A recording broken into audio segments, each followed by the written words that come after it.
Hello friends, good morning. Welcome to my amazing सा प्यारा सा channel Physics Universe. I hope you are all fine at your home and we are enjoying this online lectures.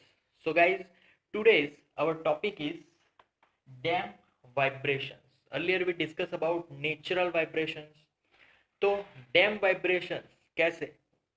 So whenever a simple pendulum or a object is doing simple harmonic motion, so at that motion, if there is a restoring force, frictional force as well as resistance of medium are act upon the object, so that's why the oscillations are gradually decreasing. So due to this decreasing oscillation, we give that oscillations or that vibrations name as damp vibrations. मतलब जब natural frequency की natural vibration की हमने बात की थी, अगर तब की बात करें तो वहां पर एम्पलीट्यूड चेंज होने वाला नहीं है, but damp vibration are completely opposite to that, क्योंकि यहाँ पर एम्पलीट्यूड और फ्रीक्वेंसी दोनों चेंज होंगी और दोनों डिक्रीज होने वाली है with the time. So damn oscillation पे कौन से फोर्सेस वर्क करेंगे जिससे कि उसकी जो एम्पलीट्यूड है और फ्रीक्वेंसी दोनों डिक्रीज हो रही है.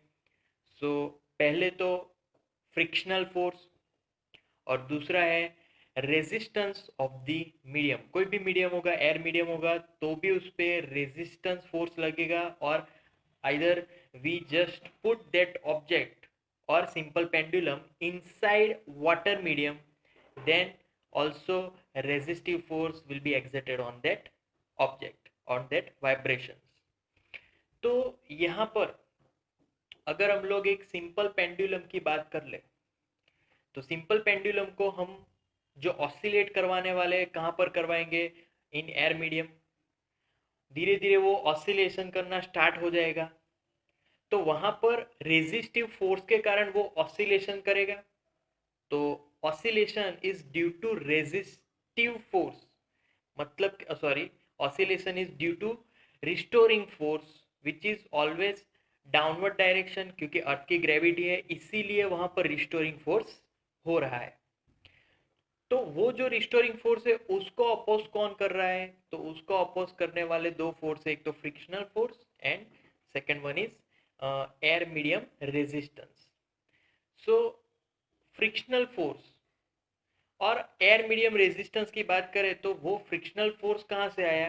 तो ड्यू टू मीडियम. मतलब कि जब कभी भी कोई ऑब्जेक्ट मैंने अपना हाथ मूव करा, तो अगर मैं मूव भी करता हूँ तो भी एयर मीडियम का रेजिस्टिव फोर्स इस हाथ पे लगेगा. अगर मैं पानी में ऐसे हाथ को मूव करूंगा तो पानी इस पे रेजिस्टिव फोर्स लगाएगी which is in the opposite of this motion. मतलब कि अगर मोशन इस डायरेक्शन में हो रहा है तो फोर्स उसके ऑपोजिट लगेगा. So that force is due to the medium. Okay, अब we know that whenever there is frictional force there is heat energy produced. जब कभी भी हम लोग सिंपल अपने हाथ को रब करेंगे तो भी क्या होगा? यहाँ पर हीट एनर्जी मिली. Why? Because of frictional force. तो वहां पर हीट एनर्जी प्रोड्यूस होगा, वो हमारे लिए लॉस हुआ. तो हमें इससे पता चल सकता है कि फ्रिक्शनल फोर्स लग तो रहा है पर उसका जो आउटपुट है वो कहाँ पर गया? तो output is in the form of heat energy. तो हमारा जो भी ऑसिलेशन है वो हीट एनर्जी के थ्रू लॉस हो रहा है. सो उसके लॉस के कारण हमारा जो एम्पलीट्यूड है वो धीरे धीरे कम हो रहा है. तो अगर मैं डैम ऑसिलेशन का अगर मैं ग्राफ ड्रॉ करूं तो वो ग्राफ कुछ ऐसा मिलेगा, जो धीरे धीरे जो उसकी एम्पलीट्यूड है वो क्या हो रही है? कम होने वाली है. क्लियर? सो कम होके लास्ट में वो एट रेस्ट पे आ जाएगा. सो मैंने कुछ हद तक ये डायग्राम ड्रॉ किया है. अब इसमें इट इज कंटिन्यूसली जो एम्पलीट्यूड है वो कंटिन्यूसली डिक्रीज हो रहे हैं. क्यों डिक्रीज हो रहे हैं? Due to the friction of the medium on the object. तो वो ऑब्जेक्ट का जो मोशन है उसको कंटिन्यूसली फोर्स लगा के रोक रहा है. So that is why we call it as damp oscillations. or dam vibrations. Clear? Now some examples are in this vibrations. कौन से examples है? पहले तो मैं सिंपल पेंडुलम को एयर में जस्ट वाइब्रेट करवाऊंगा या फिर ऑसिलेट करवाऊंगा, तो वो पहला एग्जाम्पल होगा कि वो थोड़ी देर बाद रुकने वाला है. Clear? So it is the best example of dam oscillations. Second example, tuning fork. So whenever we just hit on the rubber pad, after some time tuning fork vibration will be vanished. Why? Because of this air resistance, because of this medium. Now third example, whenever we put simple pendulum inside the liquid, तो due to liquid resistive force लगेगा, frictional force लगेगा, so that's why there is a dam oscillations. Clear? कुछ देर बाद वो oscillation zero हो जाएगा. And then the last example is of in guitar we use string vibrations. तो थोड़ा vibration के बाद हमने थोड़ा डिस्टर्ब किया, उसके बाद थोड़ी देर वाइब्रेशन होने के बाद वो क्या हो जाएगा? स्टॉप हो जाएगा due to the damp vibration, due to the air medium. वो उस पर रेजिस्टिव फोर्स लगाएगा और रेजिस्टिव फोर्स के कारण उसका पूरा ऑसिलेशन खत्म हो जाएगा. So these are the examples of dam vibrations. Now we are moving on to difference between natural vibration and dam vibration. तो natural and dam, अगर उन दोनों की बात करें तो नेचुरल में पहला point, no change in amplitude और फ्रीक्वेंसी. क्लियर है? यहाँ पर एम्पलीट्यूड और फ्रीक्वेंसी लिख लेते हैं.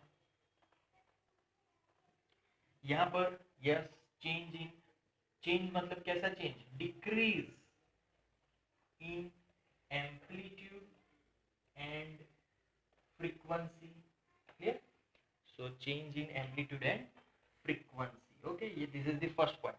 ओके, नाउ सेकेंड पॉइंट, ये जो नेचुरल वाइब्रेशंस है are always without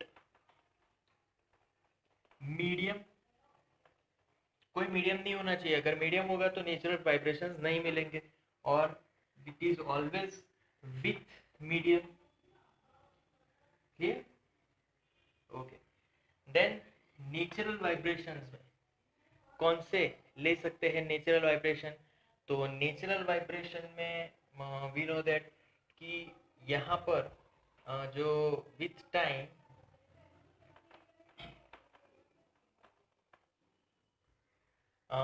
जो फ्रीक्वेंसी है वो चेंज होने वाली है. फ्रीक्वेंसी चेंज होगी तो यहाँ पर जो ऑसिलेशन है with time, oscillations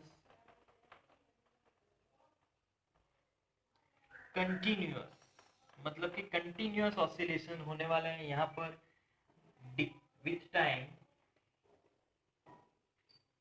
oscillations are decreasing. Clear? Oscillation are decreasing. Clear? Okay. अब ये नेचुरल वाइब्रेशंस थे, डैम वाइब्रेशन. नेचुरल वाइब्रेशन में जो फ्रीक्वेंसी होती है वो थोड़ा, उसका जो टर्म होता है वो थोड़ा इजी होता है, फॉर्मूला इजी होगी. डैम ऑसिलेशन में थोड़ा कॉम्प्लेक्सिटी बढ़ेगी क्योंकि उसमें फ्रीक्वेंसी भी इंक्लूड होने वाली है. सो यहाँ पर हम लोग लिख सकते हैं कि नेचुरल वाइब्रेशन में कौन से फोर्सेस सिर्फ लगते हैं? नेचुरल वाइब्रेशन में only restoring force is there. और ये जो रिस्टोरिंग फोर्स है it is always in the direction of motion.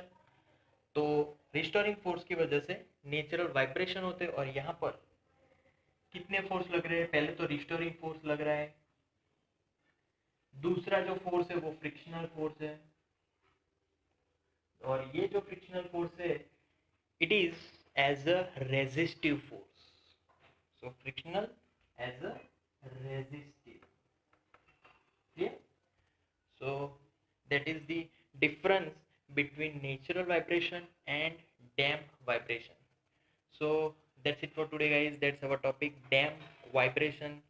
Thank you so much for listening my video lectures till the end. That means a lot to me. Please like my videos and subscribe my channel.